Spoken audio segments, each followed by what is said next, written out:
Welcome to the Wealth Matters podcast, where investors come together to better understand how to build passive cash flow and create generational wealth without all the confusing mumbo-jumbo. Here's your host and co-author of Amazon #1 bestseller, Alpesh Pamar. Welcome to Wealth Matters podcast. I'm going to talk to a fellow entrepreneur, a limited partner, Jake Wiley. He's an entrepreneur CPA, former CFO, and of course, real estate investor. Jake has been investing in real estate for 16 years and has the battle scars to prove it, including investing through the Great Recession of 2008. So we'll ask him some questions about 2008 as well. So welcome, Jake. Hey, it's great to be here, man. I'm excited to have a chat. Absolutely. So we start with this question with all the guests. Tell us something interesting or funny about yourself. Okay, well, here's something. Maybe it's interesting, but it's probably more funny, is that I have always had a little bit of hearing loss in my left ear. It's pretty significant in a certain area. So with music, I can't hear what the lyrics are, and a lot of times. So it's always such a surprise to me, like songs that I've known and sang along to for years. When I actually read the lyrics and figure out what it's actually all about, is always a surprise, and it's always hilarious.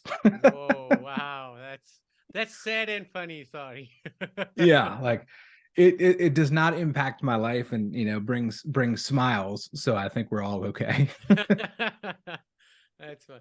So you started way back. I only started investing since 2011. So of course I don't have any battle scars. But you started long time ago. What was your first investment, and how did it work out for you? Yeah, so this is a great story, and I think this will kind of weave its way through a lot of the conversation. So our first investment was a rental property in a little town called Kannapolis, North Carolina, and it was right outside of Charlotte. So like Charlotte, okay. Drive 20 miles kind of northeast up on 85, and you're in Kannapolis. And Kannapolis used to be this mill town, right? So there was a Cannon Mills, why it's called Kannapolis. So the Cannon Mills were there, and they had this mill in the center, and then they built all these mill houses around it in rings, right? And that's where all the workers that they brought in to work live there.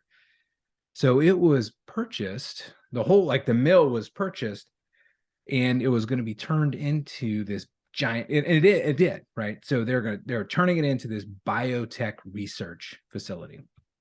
So what was really interesting about it is like we're here, and there's these little mill houses. And, the projections were the average income in Kannapolis, household income in Kannapolis prior to this acquisition, or like prior to this building being built, or this facility being built, was $30,000. Okay. And they're saying over the course of 3 years, that income is going to go from $30,000 to $90,000, right? Wow. It was going to be this massive jump. And I'm like, this is amazing. Yeah. And Charlotte at that point in time was just booming. Really, the only reason we were looking at Kannapolis was because let me go back in time. So this is 2006, 2007, right? Okay. So this is we're getting to the top of this crazy, distressed, not distressed, but like just crazy borrowing where, we created the financial crisis. And house prices were going up. Charlotte was a boom town. People were moving in. We had Bank of America. We had Wachovia. You couldn't, it felt a lot like it did these past 2 years, where like you'd go look at a house and there'd be 10 people standing there and agents writing offers, right? So like if you were going to invest, like you had to show up with your check and make an offer.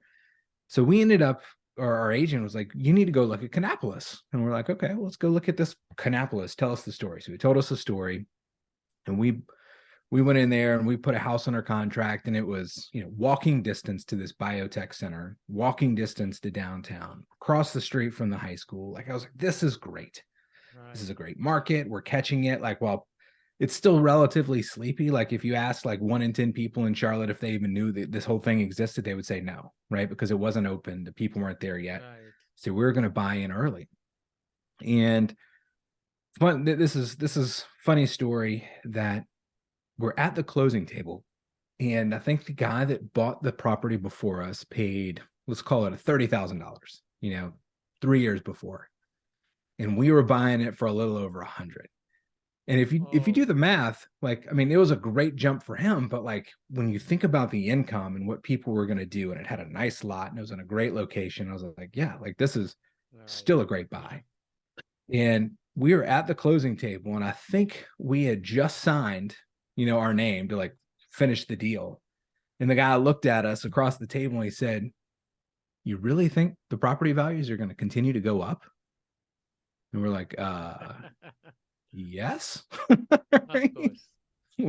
We've read all the data, but like the gist of it was, and the reason this is important is because, one, we were in this market where everybody was so excited and they were buying and the prices were going up, and there was no like downside in future, right? Like you didn't see it. Like this was right before the great, recession of 2008 and 2009. Like until it happened, like you didn't even know it existed.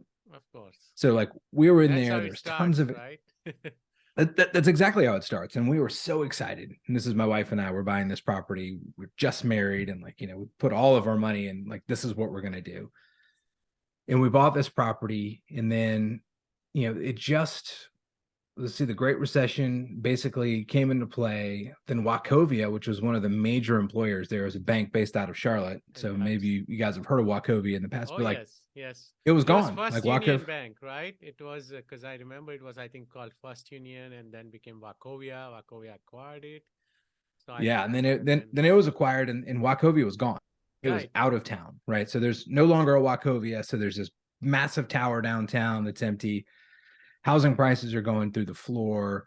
Rental rates are bottoming out. Like, I mean, it was a really stressful, sketchy time where basically I was subsidizing somebody else's living, right? And there's nothing I could do about it. Like we couldn't sell it.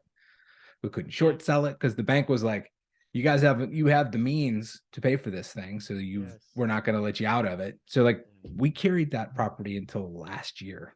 Oh, wow. No, I take that back. It was the year before last, but like we carried it for 16 years. Yeah. And now when we just sold it, like we did fine. We did fine because the market was what it was. But it was 15 years of pain. Even when the market was going up, we had tenants in there. It wasn't really even cash flowing still. So, the moral of the story is that I was able to hold it. I was able to get all of our money back. Like I was able to turn it into like a pretty decent investment, but it was not a great investment. It was bought for all the wrong reasons. Like it was in a market frenzy, right? Like it was speculating on something that we thought may happen. So, and literally the guy, called us out on it, right after we signed the dotted line, of course. which was probably like the meanest thing that anybody's ever done. But I'll never forget that, right? And I think that if you ask, like, was it a good investment? And the answer is it was. One, because I got in. Two, because I learned a ton of lessons in that one, a ton of lessons. And they were painful. And like I was younger, and they were, there were months where it was scrapping to make sure that like everything was getting paid. And I grew some gray hair, which you can see here.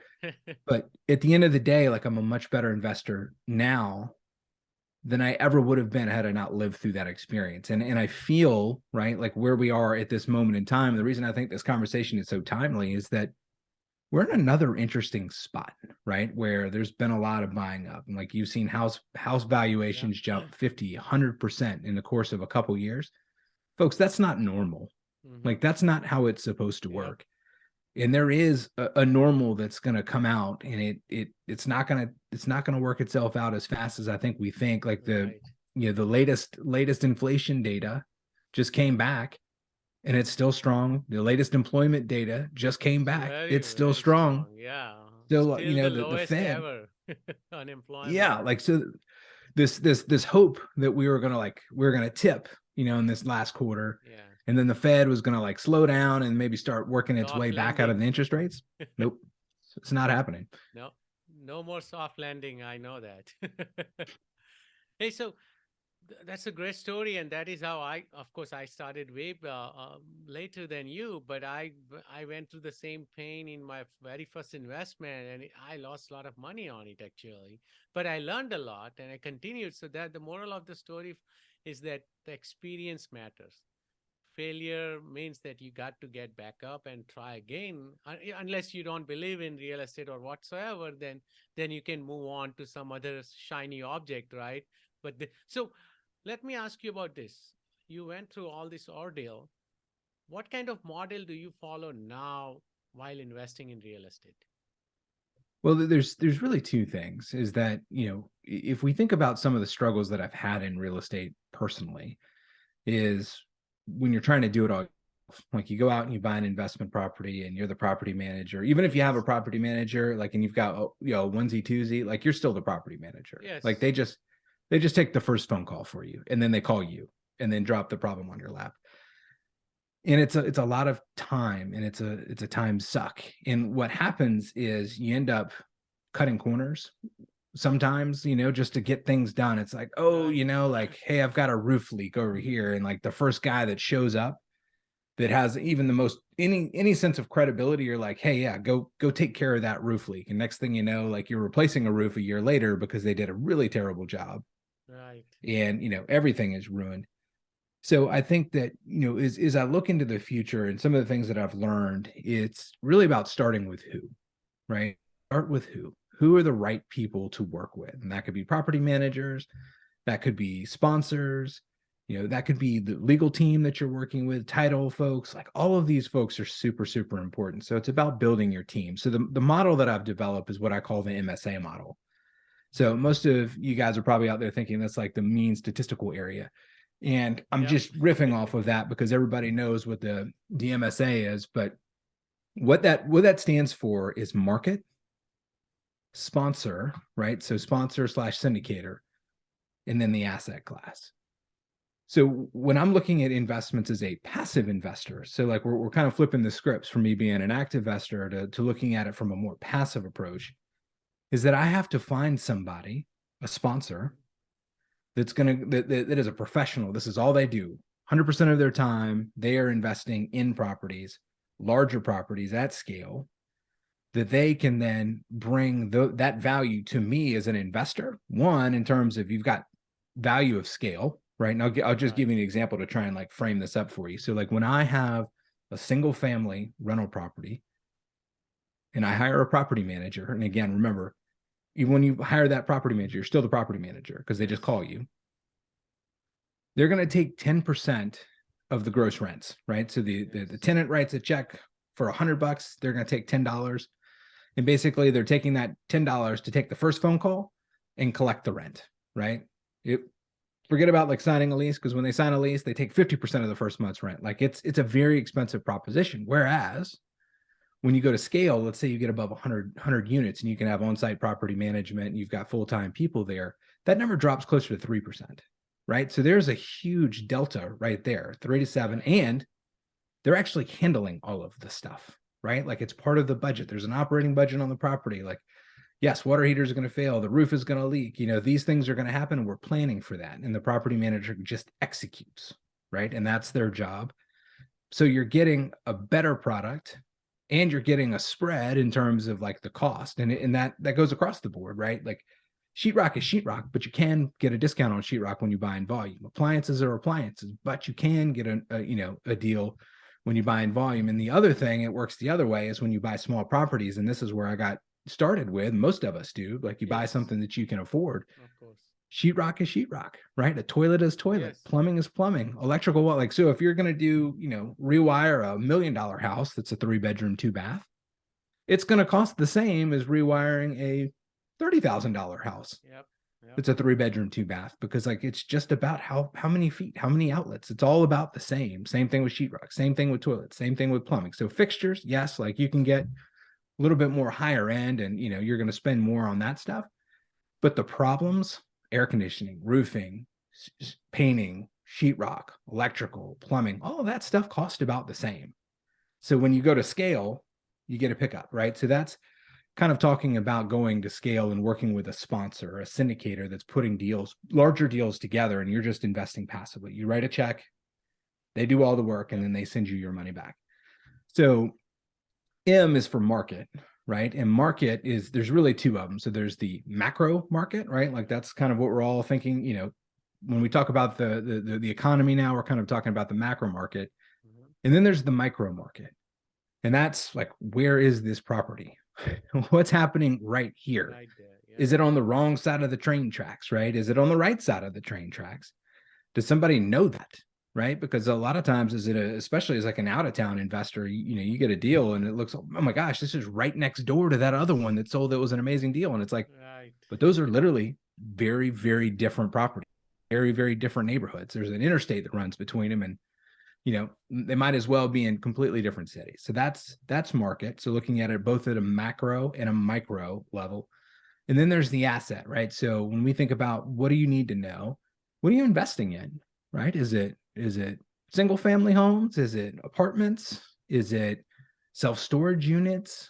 Is it industrial space? Is it office space? I wouldn't invest in office space right now, but like it could be. But those are the asset classes. So when you think about, or when I'm looking at deals, right, I want to feel comfortable with all three of those things.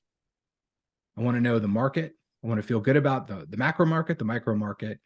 I want to feel comfortable with the asset class. But what's most important, and this is kind of what we were getting at, and what I was saying, this is going to interweave through the whole story, is that the sponsor, you need somebody that you can trust. You're going to hand over a check. A lot of people, when they're investing retirement funds. They're using a self-directed IRA, or they've stockpiled some cash away. You worked a long time for that, and you're just going to hand it to somebody. You need to know that they know what they're doing. So I think of the three, the asset class is just kind of what it is. Like it's a little bit, you can actually read reports and probably get a pretty good feel for the asset class. The sponsor is something that you personally have got to feel really good about. Yes. You've got to ask your questions. You got to trust your gut. You got to go with your intuition, but you have to ask the questions. There's work. This is the part there's work in this whole passive investing aspect. Is you got to spend the time on the front end before you write your check. Because once you write your check, it's out there 3, 5, 7 years, and there's really nothing you can do about it. So ask all the questions, and the sponsors, if they're not willing to answer your questions, you probably shouldn't be investing with them. And if they act like it's a burden to answer your questions, that means that they probably aren't getting enough questions to be a reliable source anyway. So that's kind of the MSA model. So as a passive investor, you feel comfortable with the market, the sponsor, and the asset class. And if you feel good about all three of those legs of the stool, you've probably got a stable investment. That's awesome. So yeah, and of course, I raise capital, and a lot of people invest with me passively as well. So a lot of my listeners are aware of, how important it is to invest passively, especially when you are working a full-time job, and you can buy a property on your own or two, and then, it becomes a burden trying to manage those, right? So it's always, good to look at those. And I understand how important the sponsor is, because I have personally lost money when I was investing passively, and I did not, even though I did good due diligence, but I still did not do enough due diligence. And this is one of the sponsors who is a very famous name in the syndication space. And even they lost every penny of investors, right? So this is so important. What are some of the things make you realize that why this, passive investors should focus on MSA model? Well, I think what's important is, unlike the way most of us grow up in traditional like retirement planning, is you go to work for a company, they have a 401k, they tell you to invest in the 401k, they'll give you a little bit of a match. And then they say, okay, like here are your investment options. Like you can pick that, or you can talk to this guy over here who manages, he'll answer your questions.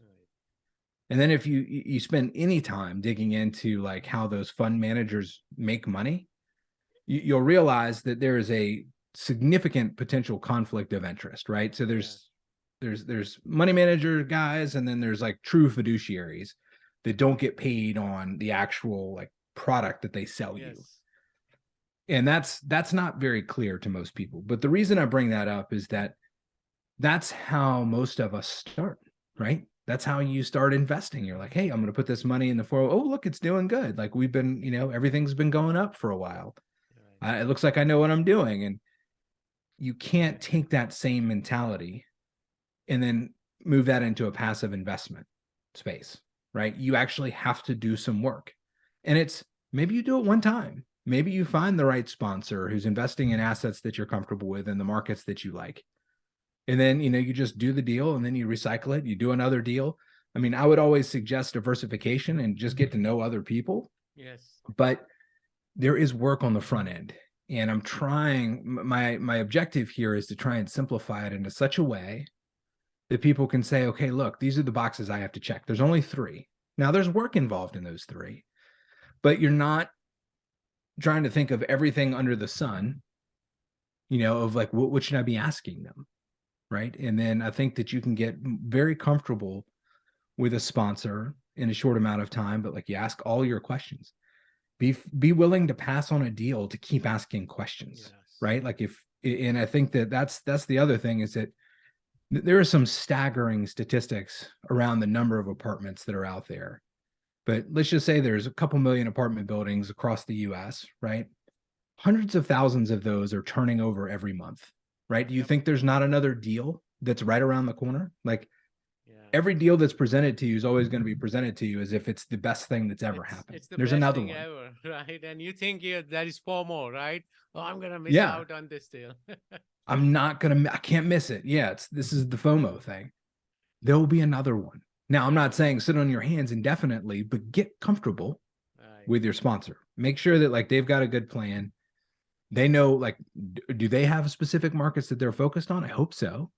Do they have specific asset classes that they're focused on? I hope so. If you've got somebody that's just willy-nilly, it's like, hey, we're doing multifamily. We're multifamily guys. We're multifamily. And the next one you see is a car wash. You're going to be like, well, hold on. Like, why are we in car wash? Well, like, our car washes are just cash flow kings. I mean, look at these returns. Look how they're penciling out. Look what we're seeing here. And it's like, what do you guys know about car washes? So, watch out for that shiny object syndrome too, right? Because that's out there as well. Yeah. And a lot of us fall under that trap as well, myself included. Yeah. So let me ask you about this because you came up with this model. How did you come up with this model? Was there a bad experience that you came up with MSA model, or you were looking at a deal and you realized that you don't have a good model to follow and you came up with this model?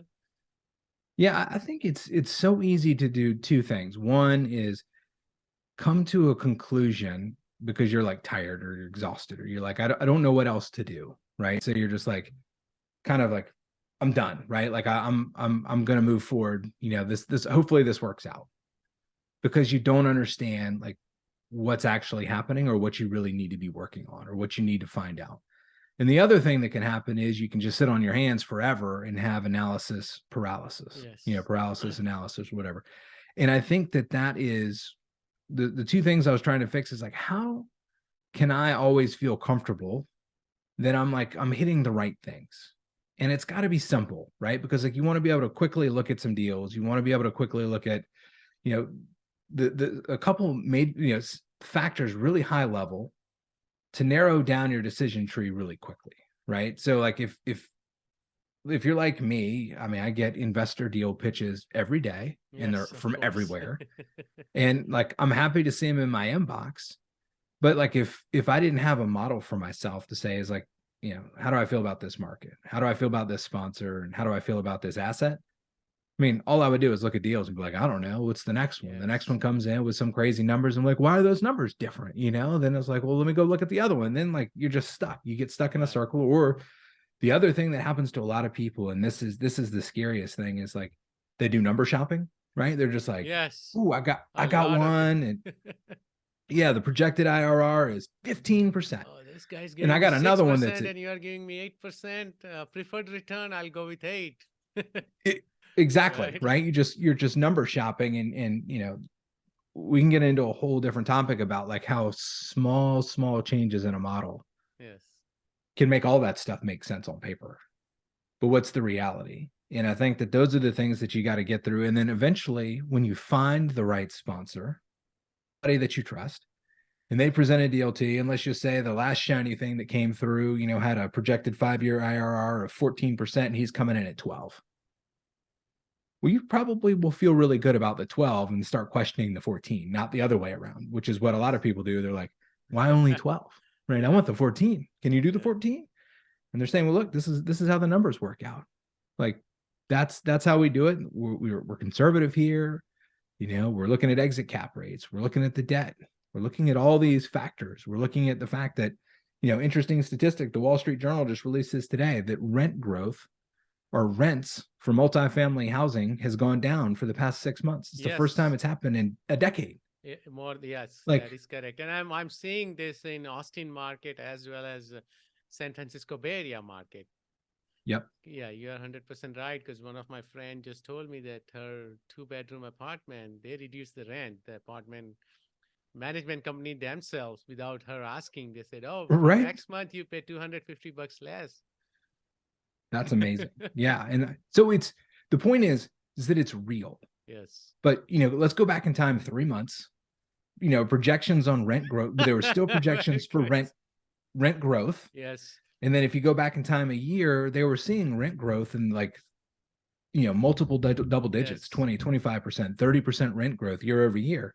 So when you slop that into a model and say, hey, look, I don't expect it to be at 25% every year, but maybe it'll trickle down to 15 or 10 or something like that. And the reality is it's down, right? Yes. It's not going up, it's going the other way. And that has a massive, massive impact on the cash flow and the returns of the property. Oh, this is awesome. Thank you for explaining us the MSA model. Let me ask you this. If you have your crystal ball ready, should we wait to invest in real estate right now? So my answer to that is yes and no, right? And the yes is that there's so much uncertainty in the market. So if I look at, let's look at the MSA model again. Let's just pull those out and say how would I look at it? So the asset class, there's a lot of good reports and data on asset classes, right? So that information is pretty good. There's a lot of good data on the micro markets, right? What are things renting for right now? What's the trend? But what's not clear is the macro market and the sponsor. You got to go out and make sure you're working with the right sponsor. So I think that there's so much uncertainty between what's going to happen with the macro market. And, are you working with a sponsor that's capable of weathering the storm or has a plan for it? Because let's be really, really honest, is that the last 11 to 12 years has been a rising tide, right? Yes. Barring this year, it's been a rising tide. Everybody who has started in this business, and a lot of big names out there, to your earlier story, have done well because the market has been rising. And it's been a fast growth. And I've seen meteoric growth with some of these sponsors out there. And I'm like, ooh, that makes me really, really nervous because they're just turning and doing a deal, and it's that works when the market's rising, but it will catch you very, very fast when the market's coming down. And the reason for that is that, a dirty little secret in terms of how the sponsors work is that there is very, very little cash flow that's actually going back to the sponsor GP in the early phases of a deal, right? The preferred returns are taking most of that cash. Right. There's some reserves, there's debt service. It's very, very thin. Yeah. So when you get really thin like that and all of a sudden rent doesn't stay the same, it goes down. Well, you might have just in a month, just in a year, just in, 6 months, you may have eroded all of your excess cash flow. Oh, and by the way, the other thing that's out there that's been happening is that let's just say a lot of syndications use bridge loan financing, right? Yes, so this could have 3-year terms, it could have 5-year terms, but it adjusts. Think about for those of you to compare it to an adjustable rate mortgage, that thing could float up pretty high. And it can adjust down, but we're not in that market anymore. 2 years ago, a year ago, even, basically the Fed funds rate was 0. And now we're approaching 5. That is such a massive, massive.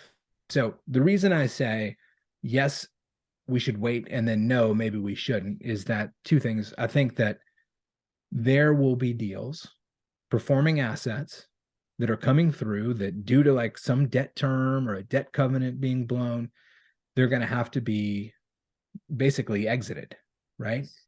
And I think that a lot of these deals are, especially in the front phase, while like it's not major news. In office, it's different. Like you're starting to see, if you follow the office trends and you're watching the news on office space, you're seeing people handing over the keys. Yes. It's going back to the bank. That's real. That's happening. You're not hearing about that in the multifamily space. Doesn't mean it's not happening. Yes. But what it does mean is that early phases, people are all still trying to save face. Like when everybody's handing over the keys, you're like, hey, it's just part of the deal. And yeah, you But- won't care. But in the early phases, you're trying to handle it quietly. And what that means is that the banks don't want to make a big deal out of it. The owners, who probably have a lot of other properties that, are just basically shoring up their portfolio of properties, they don't want to make a big deal out of it. So they're working with brokers. They're working with real buyers that they know can take these properties down, and they're moving on. So those things are going to happen quietly. They're going to happen kind of behind the scenes. And when you find the right sponsor that is in front of these deals, or they're getting these deals, when they pick up the phone and they call you and they say, got a deal, I'm saying that like that is the time to buy, because real wealth is built in downturns. Yeah. And what's happening is the people that are able to buy proper distressed values and ride them back up get the twofold, right? There's still the value add strategy that we all know about. And then there's the appreciation aspect of it. So like if you can take one down, buy low, sell high, everybody knows that game. Yep. That's starting to happen. You're not hearing about it yet, but it's starting to happen. When you find the right sponsors and you're in the right markets, those deals will come up and they'll be in front of you. And I'm saying, don't be afraid to pull out your checkbook and make the investment at that point in time. So like, is that tomorrow? Could be. So that's my caveat there. Yes, I'm waiting, but no, if the right opportunity comes, I'm a buyer. I'm ready for it. That's awesome, man. This is great. So let's move on to the last section of the podcast. Are you ready for fire round? I'm ready. Would you be changing any business or investment strategy because of inflation or the upcoming recession? Yes. So, I mean, I know we kind of talked about this offline, Yes. but I'm waiting, right? I'm looking for these deals, and it's not a churn market right now. One of the things that we talk about sponsors is that when they do a deal, there's fees that are associated with that help them basically fund, all the operating upload of the deal. I'm not in that churn mode, right? I'm waiting for the right opportunities to come, and I'm ready to go. So unlike before, where you're almost like dollar average, investing, Yes. like now it's like be ready and then go, as opposed to like always be investing, because we're just in a different place right now. I agree. Favorite investment, real estate, or business book?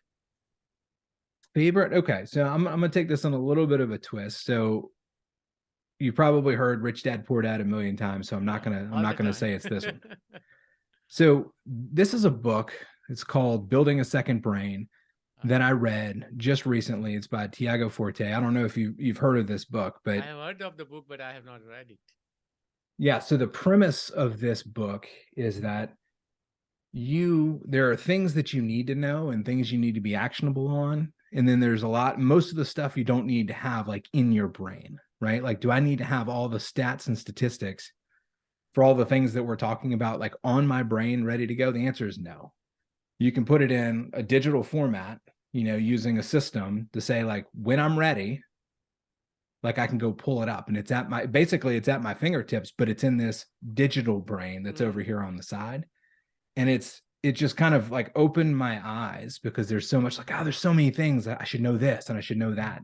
And what he says, it is in the book, is like, you're basically writing notes to yourself, your future self, to help you in your future life, right? So it's almost like when we think about, we usually like, if I could go back in time and tell myself something, what would I tell myself? This is like looking the other way and saying like, I just came across something that's important that I know that I will need at some point in the future. boom, you just put it in your digital brain. So like this is a book that I'm reading that I've just read, and I'm implementing the strategies, and it's helping tremendously because I can go through my notes. I know where they are. They're better organized. Like, and it's not just copying, pasting, tons of stuff. It is basically notes for your future self to help you, kind of move your ball forward. So I highly recommend this book. Yeah, I'll have to check it out. Any tool or website you recommend or you cannot live without? So again, like as part of like actually reading this Building a Second Brain, I've invested in a tool called Feedly. Feedly, yeah. So it's basically a news aggregator. So I tell it like what I want, what I'm interested in, and I put like a bunch of sources in there. And then it's also got an AI engine on top of it, like gets smarter as I like, yes, I like this article or don't like this article. And it pulls that in. So like every day, like I get a kind of a feed, not just like click a button, like, yeah, I want to read that one later. Or, nope, I don't want to read it. And like, so instead of saying I have to go search or have like all of this stuff come into my inbox, right? And I'm like reading emails, it's all in one place.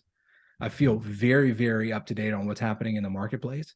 And I feel a lot smarter, and I can save and kind of archive the board or the stories and information that I think one should go into my second brain, because it's like, that's a statistic or that's a piece of information that I'm going to need to know next week, a month from now, or like part of this conversation. So Feedly is the name of the tool. I love it. It's a little, there's a little bit of a learning process, and it can get a little bit overwhelming, but once you kind of get the system starting to work for you, I mean, it's saved me so much time, and I feel much sharper on the market that's changing so fast right now. That's great. Any advice for beginner investors? So my advice for beginner investors may seem a little counterintuitive or counter to what I just said about, kind of waiting and being ready. Like my first investment, the story we told at the beginning, I'm so glad that I did it, regardless of all the pain that yes, maybe I wish it was a little bit easier, but you got to go do it, right? You can only become an investor by investing. So you got to go put some money to work and learn. And it's part of the education. So put some money to work that you can lose, right? Just start somewhere and make it happen. And if it doesn't go well, it's an incredible lesson. And as a matter of fact, like I think these are the things that have made me much better today. Like if every investment I ever did was great, I would not actually be a good investor, right? Because like I just wouldn't know like what are the telltale markers of something that's going to go sideways, or how can I get ahead of this? So you got to learn from experience. But my advice always to new investors is get out there, make an investment, do something, don't sit on your hands, make it money that you're willing to lose. And then most times, especially with real estate, it's hard to lose all of your money. It can happen, but it's hard. But just do it, right? Because you let a year go by, another year go by, and like, the magic of compounding interest isn't working for you. So get out there and do it. Oh, that's awesome. How do you give back? So I give back. One, I have a podcast, which is the Limited Partner Podcast, and it is all about education for potential passive investors. That's it, right? Like there's no, I don't have a fund at this point in time. Like it is kind of my journey. It is sharing and educating people on how to do this. The MSA model, we talk about that. We talk with other syndicators. We talk about sponsors. We talk about people that are in the industry. And it's all about sharing. It's just about education. So other people don't have to do 16 years of the hard stuff like I did to get in the game, right? Like, let's do it. Let's do it faster. And that's my way of giving back, is that I do it. Like, there's no courses. I'm not selling courses on the back of it. It's all about education. Well, thank you for doing that. How can my listeners reach out to you? So the podcast, like I said, is The Limited Partner, and you can find us at thelimitedpartner.com. And if you want to reach out to me, or if you have any questions about anything we talked about today, my direct email is jake@thelimitedpartner.com. And I always love your feedback. And if there's something you didn't like or something you want to clarify, shoot me an email. I'll answer you. It's awesome. Thank you so much, Jake, for your time. Man, it has been great to be here. Thanks for listening to the Wealth Matters podcast. If you enjoyed it, please leave us a 5-star rating on iTunes so others can enjoy the show too. Have a great week and happy investing!